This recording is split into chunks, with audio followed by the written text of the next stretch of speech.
وبلاوي يعني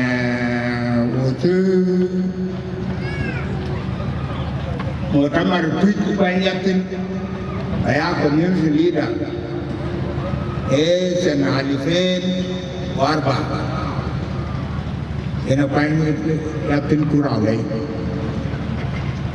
واجبل كابو بالوي كلورون كامان لانو كن أكيد باني علامة أكيد باني ملكية باني سياسة وكي سوشيال يعني commitment كي أكيد تقول أكيد بنوي بامات لوي كان عليك يعني تقول community leader كان Janyam tarbesan turale wakiji turale ko aja nyam tarbesan maragro wakiji ga ko wi balewe un kolpi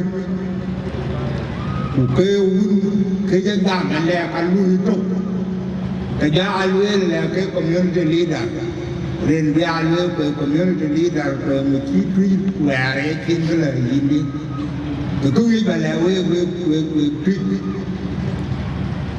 Kejayaan tim namen huwe, enakar muktamar pik bahan banten.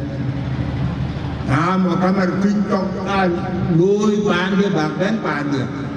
Keren, we banyak bay bang matin, bayi beri ramai. Ini kelihatan.